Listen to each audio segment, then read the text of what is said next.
My favorite thing to paint is undoubtedly painting people. It's one of the few subjects that just never seems to bore me. Whether it's a portrait or a figure painting, most of us want to paint pictures of one another. In other words, of other human beings whose experiences represent what it is to be alive. So regardless of why we want to paint one another, the most common question is, where do I start? And there's no right answer to this, but I would suggest starting by painting the eye, just because it's one part of the portrait broken down. So in this week's video, I'm going to show you the techniques that I use to paint an eye. I'll walk you through everything I know and all the techniques that I use, so hopefully it helps some of you out. I'm painting this one on a smooth canvas that I prepared myself, and if you want to learn how to do that, I have a bunch of videos up showing you how I prepare my canvases. Here's a photo of my completed painting, so if you want to paint along with me, you could just set this to full screen, take a screenshot, and use it as your reference. I will of course be including the photo reference and the gridded version up on the members page. In order to transfer my line drawing or my contour drawing over,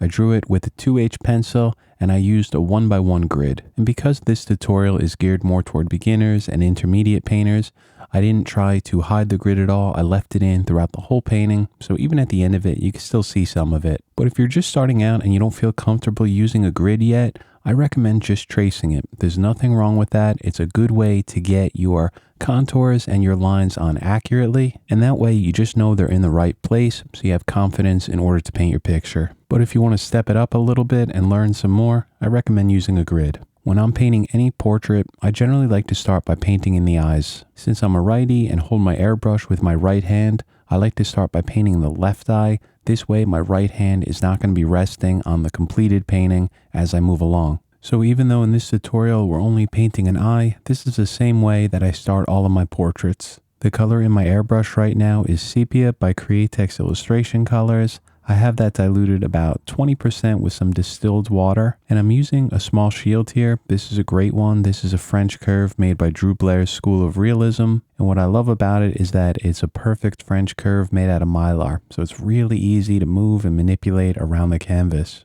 And just like all my other videos, I have no connection with any of these companies. I just like to show products that work really well for me, and this is one of them. So I'm using the inside edge of this French curve, which is basically a semicircle, and I'm just kind of angling it and moving it around so I get a perfect circle here sprayed in for the pupil. When you use a shield, you're always going to have some overspray in some areas you don't want, so I'm using my eraser here, just cleaning up the inside part here where this specular highlight's going to be. I like to clean up mistakes and overspray as they happen. This way I don't get too far into the painting and realize that there's something I need to clean up. It's always easier to fix it when the paint is lighter. I'll switch back over to my airbrush, again using Sepia, and I'm just going to fill in the center here. I usually use my Iwata Custom Micron Takumi for detail work and for most portraits, but here I decided to switch back over to my PS771 by Krios. I haven't used this one in a while, but I always loved it, and it was just sitting in the drawer, so I decided I should probably take it out and just get some paintings in with it. And I honestly have to say that this airbrush is incredible. I really have to start using it more because it's right up there with the Microns, and it's nice because it has that bigger cup, so you can just add some more paint to it. This color Sepia is a transparent color, so all I need to do is spray more of it, and that's going to make it darker and darker. And as I spray more, it's going to cover up more of that canvas, so less light is going to get through, showing that white underneath.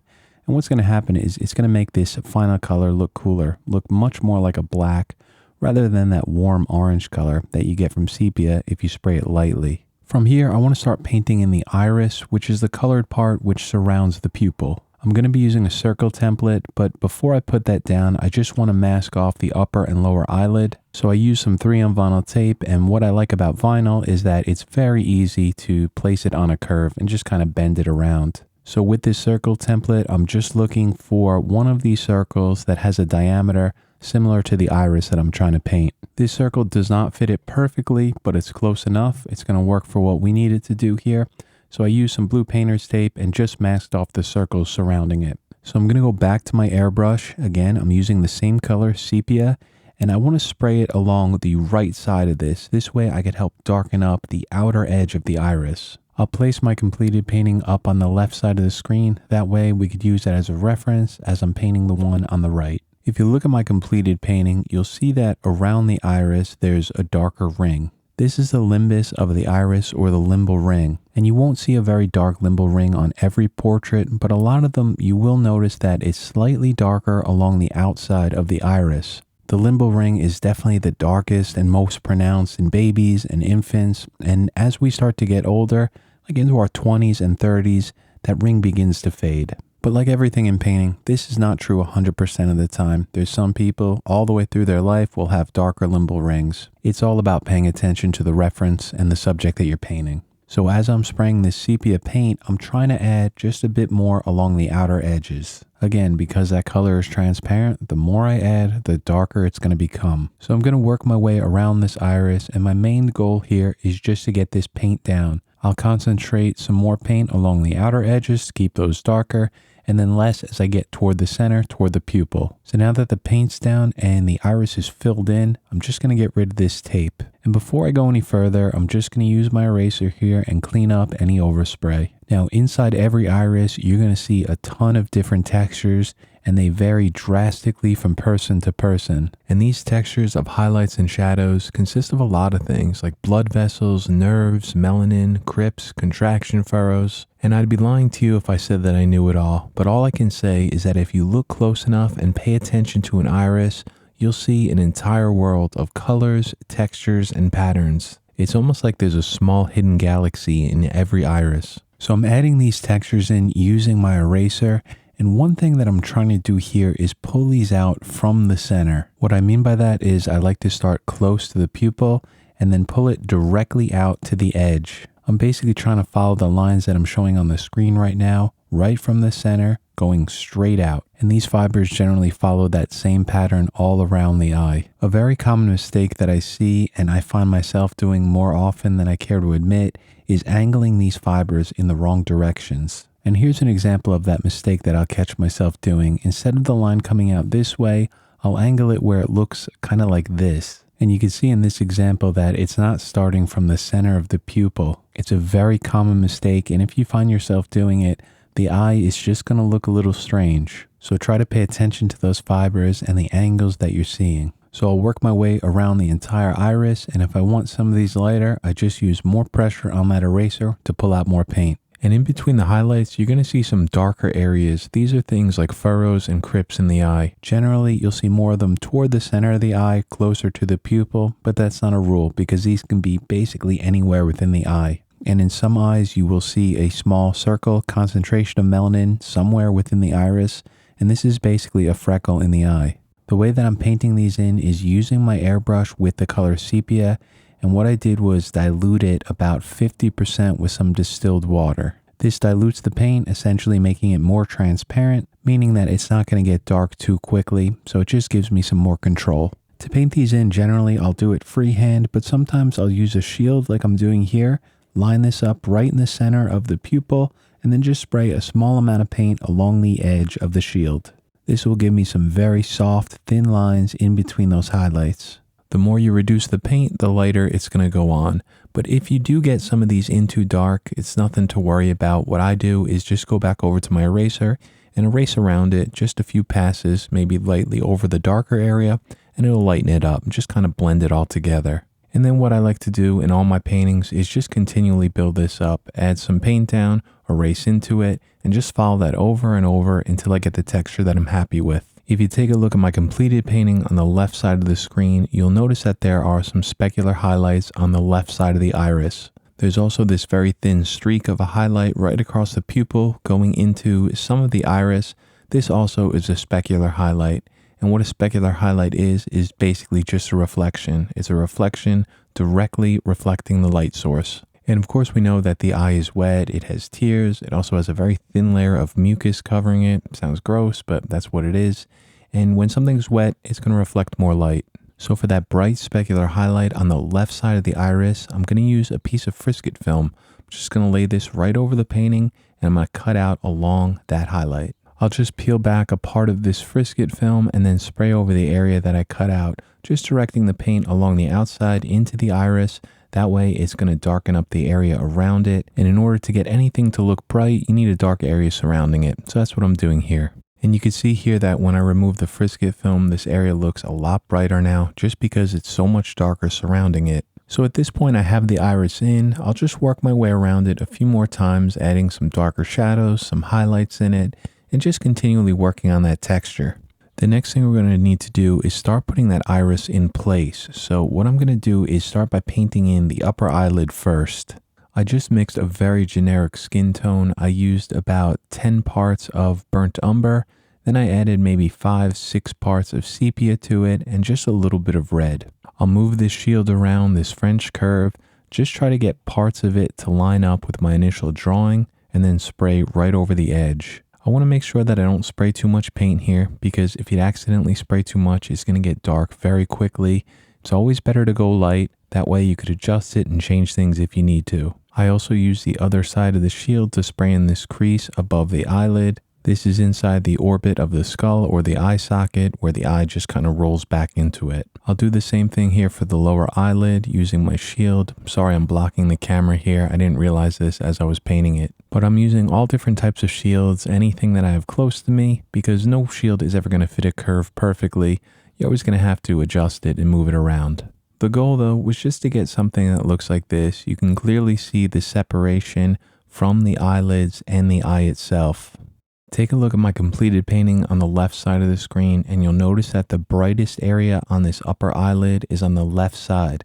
That's where the light source is coming from, so this area is illuminated. In order to pull out that highlight, I'm using my stick eraser and just erasing into this area, trying to remove paint. This is doing two things. One is lightening it because it's removing paint and we're able to see more of that gesso underneath, and it's also adding some texture to it, which could look like skin texture. I personally love a lot of texture in my paintings. I'm always trying to add more. If you don't like this though, you don't have to use the eraser. You could focus more on just using the airbrush and spraying less paint for the highlights. There's some overspray here from the lower eyelid going over the upper eyelid, so it's no big deal to fix. I'm just using my eraser here and just erasing out on that upper eyelid to pull out that very thin line of overspray. If you take your time erasing out mistakes, you could really clean them up. It's just about patience and working slowly. From here, I want to start working on this highlight on the left side of the iris. Now, for this, I'm going to be using my electric eraser. This specular highlight is reflecting the video light and the reflective umbrella. So the highlight is circular and has almost like a star shape inside it. There's some overspray on this area already from when we painted in the iris, so it's a good opportunity to use the eraser and use that to our advantage. We could just erase into it to start pulling out this shape.